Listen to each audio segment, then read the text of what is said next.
Welcome. আমরা 15তম ক্লাসে চলে এসেছি। এই ক্লাসে আমরা ইলাস্ট্রেটরের কার্ভেচার টুল নিয়ে আলোচনা করব। যারা নতুন নতুন ডিজাইন শিখতেছি তারা অনেকেই কার্ভেচার টুলসের ব্যবহার জানি না, কার্ভেচার টুলস দিয়ে কিভাবে কাজ করতে হয় এই বিষয়গুলো জানি না।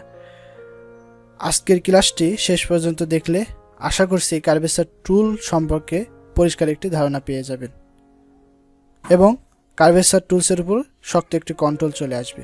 তাহলে আর দেরি কেন, চলুন শুরু করা যাক।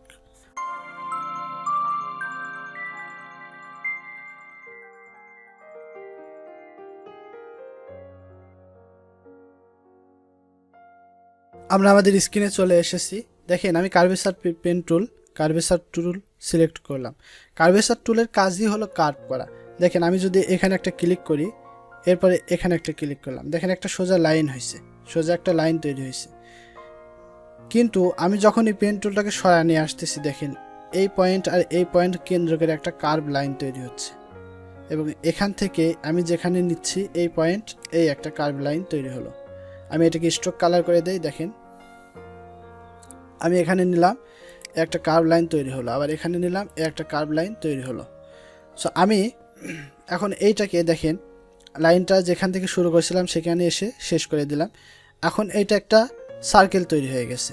আমি যখনই এই যে 4টা পয়েন্ট এখানে দেখা যাচ্ছে, এই পয়েন্টের উপরে যদি আমি মাউসটাকে নিয়ে যাই, দেখেন পেন টুল, এখন পেন টুল আছে বা কার্ভেচার টুল আছে। যখন আমি পয়েন্টের উপরে নিয়ে গেলাম তখন দেখেন এটা একটা সিলেকশন টুলস তৈরি হয়ে গেছে।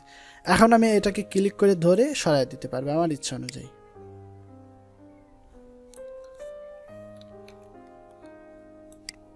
এই যে দেখেন আমার ইচ্ছা অনুযায়ী এটাকে সরাই দিতে পারবো। আমরা সহজে এটার মাধ্যমে একটা ইলিপস তৈরি করতে পারি। কিভাবে? আমরা আগে গ্রিডটা যদি শো করে নেই তাহলে আমাদের বুঝতে সুবিধা হবে। দেখেন গ্রিড শো করে নিলাম। এখন আমি ছোট করি, সিলেকশন টুল দিয়ে এটাকে একটু ছোট করে নেই। দেখেন এই যে এখানে আমার যে গ্রিড আছে, এই গ্রিডের মধ্যে আমি কার্ভেচার টুল দিয়ে এই পয়েন্টগুলা ধরে ধরে এখানে একটা পয়েন্ট দিলাম, এখানে একটা পয়েন্ট, এখানে একটা পয়েন্ট দিলাম, আর এখানে একটা পয়েন্ট দিলাম। দেখেন আমাদের ইলিপসের যে 4টা পয়েন্ট হয় সেই 4টা পয়েন্ট সরাসরি আমি একটা ইলিপস তৈরি করে ফেললাম। এরকমভাবে কার্ভেচার টুল দিয়ে অনেক ডিজাইন করতে পারি। কার্ভেচার টুলের কাজই হলো এই যে কার্ভ করা। আমি যে লাইনটাকে কেন্দ্র করতে যে পয়েন্ট নিচ্ছি এবং প্রথম পয়েন্ট, এরপরে যে পয়েন্ট নিচ্ছি, এই পয়েন্টকে দুইটাকে কেন্দ্র করে দেখেন একটা কার্ভ লাইন, এই যে এইভাবে এখানে এই অংশে একটা কার্ভ লাইন তৈরি হচ্ছে। এই যে দেখেন কার্ভ লাইন তৈরি হচ্ছে। এখন আমরা চাইলে এই কার্ভেচার টুলের মাধ্যমে লাইনও টানতে পারি। সেটা কিভাবে? দেখেন এই একটা ক্লিক করলাম, এরপরে এখানে একটা ক্লিক করলাম, ক্লিক করে যখন মাউসটাকে সরাচ্ছি তখন এটা একটা কার্ভ লাইন তৈরি হচ্ছে। কিন্তু আমি যখন প্রথমে একটা ক্লিক করলাম, এরপরে এখানে যখন ক্লিক করব, অল্টার প্রেস করে, কিবোর্ডের যে অল্টার বাটন আছে এইটা প্রেস করে ধরে যদি আমি ক্লিক করি, অল্টার প্রেস করে ক্লিক করলাম, এখন কিন্তু আর দেখেন এখানে কোনো কার্ভ লাইন তৈরি হয়নি।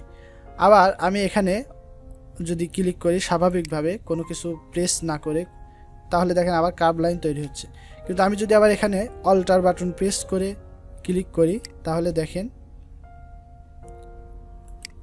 এবার আবার একটা লাইন তৈরি হলো, এখন আর লাইনটা কার্ভ হচ্ছে না। ঠিক একইভাবে আবার যদি এখানে আসি, অল্টার প্রেস করে এই ক্লিক করে দিলাম, দেখেন একদম সোজা একটা লাইন তৈরি হয়েছে, আর কার্ভ লাইন হচ্ছে না। আবার এখানে এসে যদি আমি অল্টার ছাড়া ক্লিক করি, দেখেন এতটুকু লাইন কার্ভ হয়ে গেছে। কিন্তু আমি যদি এটাকে অল্টার প্রেস করে ক্লিক করি, দেখেন এটা একটা রেক্ট্যাঙ্গেল শেপ তৈরি হয়ে গেছে। তো এইভাবে আমরা কার্ভেচার টুল দিয়ে কার্ভ লাইনগুলো তৈরি করে ফেলতে পারি।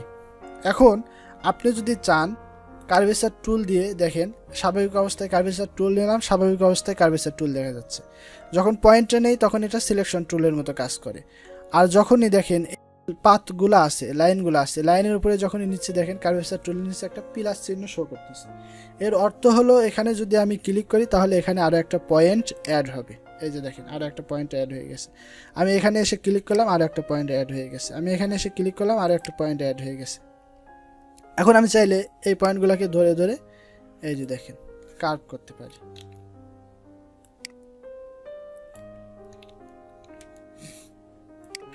এই যে পয়েন্টগুলো ধরে ধরে আমি কার্ভ করতে পারি।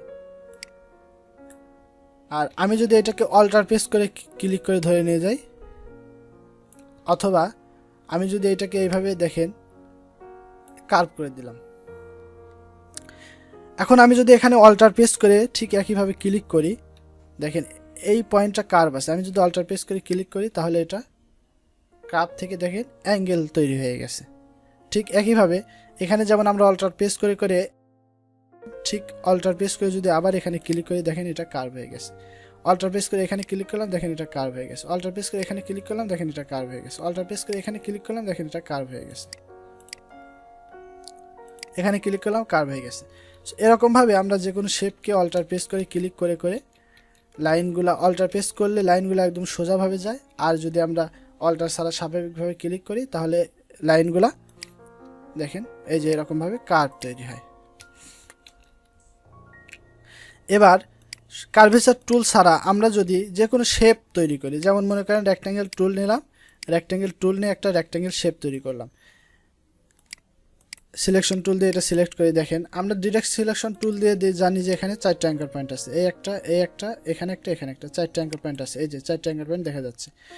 আমরা যদি এটাকে এরকম সিলেক্ট করে কার্ভেচার টুল দিয়ে যখনই কার্ভেচার টুলে ক্লিক করব, দেখেন ক্লিক করার সাথে সাথে শেপেও কিন্তু দেখেন এই যে পয়েন্টগুলা কার্ভেচার টুলের যে পয়েন্ট এগুলো শো করতেছে। এখন আমরা চাইলে এই পয়েন্টগুলোও এভাবে সরায় সরায় কাজ করতে পারি। দেখেন এগুলো কর্নার আকারে আছে। এখন আমি যদি এগুলাকে রাউন্ড করতে চাই তাহলে আমার কি করতে হবে, দেখেন এখানে জাস্ট অল্টার প্রেস করে ক্লিক করব, দেখেন রাউন্ড হয়ে গেছে। এখানে অল্টার প্রেস করে ক্লিক করব, রাউন্ড হয়ে গেছে। এখানে অল্টার প্রেস করে ক্লিক করব, রাউন্ড হয়ে গেছে। এখানে অল্টার প্রেস করে ক্লিক করব, রাউন্ড হয়ে গেছে। সো আমরা দেখেন একটা স্কোয়ার শেপ তৈরি করি, এখান থেকে একটা স্কোয়ার শেপ তৈরি করলাম।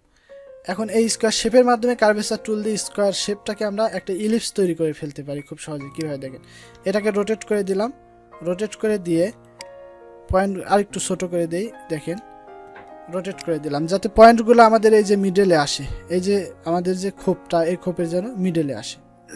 এখন আমরা এটাকে সিলেক্ট করে জাস্ট কার্ভেচার টুলে ক্লিক করলাম। এখন কি করব, এই যে এগুলো কর্নার আকারে আছে, অল্টার প্রেস করে এখানে ক্লিক করলাম, এখানে ক্লিক করলাম, এখানে ক্লিক করলাম, দেখেন আমাদের একটা ইলিপস তৈরি হয়ে গেছে। একটা শেপ থেকে আমরা কার্ভেচার টুল দিয়ে একটা ইলিপস তৈরি করে ফেলতে পারছি খুব সহজেই। আসেন আমরা কার্ভেচার টুল দিয়ে বিভিন্ন ডিজাইন কীভাবে করা যায় সেটা শিখি। এটা ডিলিট করে দেই। আমরা কার্ভেচার টুল শেখার জন্য দেখেন এখানে এই যে বেড ভেক্টর লিখে সার্চ করছি, অনেকগুলো বাদুরের ভেক্টর দেখা যাচ্ছে।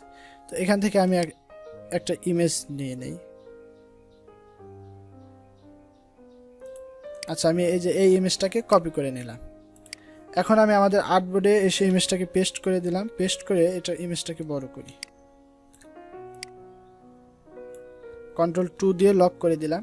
এখন দেখেন এই ইমেজটাকে আমরা কার্ভেচার টুল দিয়ে কীভাবে সহজেই ডিজাইন করে ফেলতে পারি। আমরা যদি এটাকে পেন টুল দিয়ে ডিজাইন করতে যাই আমাদের অনেক সময় দরকার, এইভাবে ধরে অনেক সময়ের দরকার, এমন হবেও না।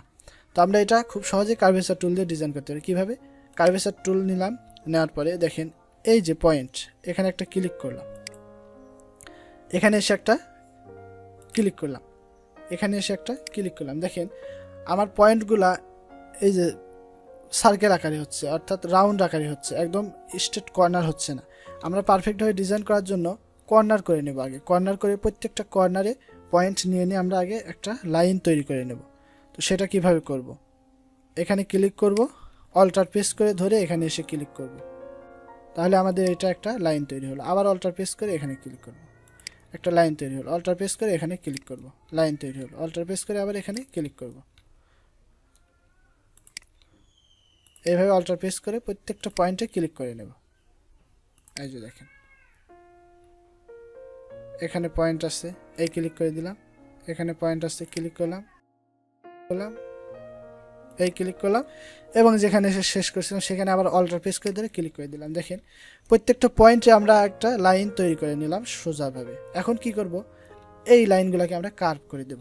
কিভাবে, দেখেন যখনই আমি এই যে কালার দিয়ে দিই, এখানে দেখেন আমাদের কালারটা নাউন করা আছে, আমরা এটাকে যদি স্ট্রোক কালার দিই তাহলে বুঝতে সুবিধা হবে। স্ট্রোক কালার দিয়ে দিলাম। এখন দেখেন মাউসটাকে যখনই লাইনের উপরে নিয়ে আসতেছে এই যে প্লাস চিহ্ন শো করতেছে, এই ক্লিক করে দেখেন একটা পয়েন্ট তৈরি হচ্ছে। এখন এটাকে টেনে আমরা এইভাবে মিলাই দেব, মিলাই দিলাম। এটাকে ধরে এইভাবে, এখানে আমাদের একটু রাউন্ড আসছে, কর্নার হয় নাই, ক্লিক করে এটাকে রাউন্ড করে দিলাম, মিলাই দিলাম।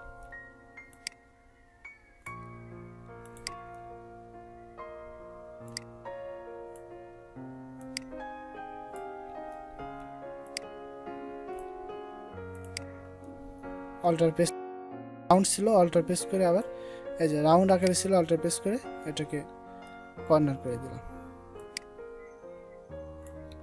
দেখেন খুব সহজে আমরা কিন্তু এটার মাধ্যমে একটা,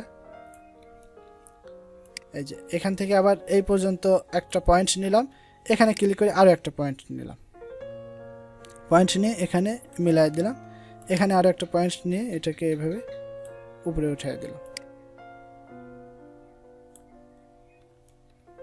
এখানে যা আছে এরকমই থাকবে। ঠিক একইভাবে এখানে আবার এইভাবে মিলাই দিলাম, এখানে একটা পয়েন্ট নিয়ে এটাকে এইভাবে মিলাই দিলাম।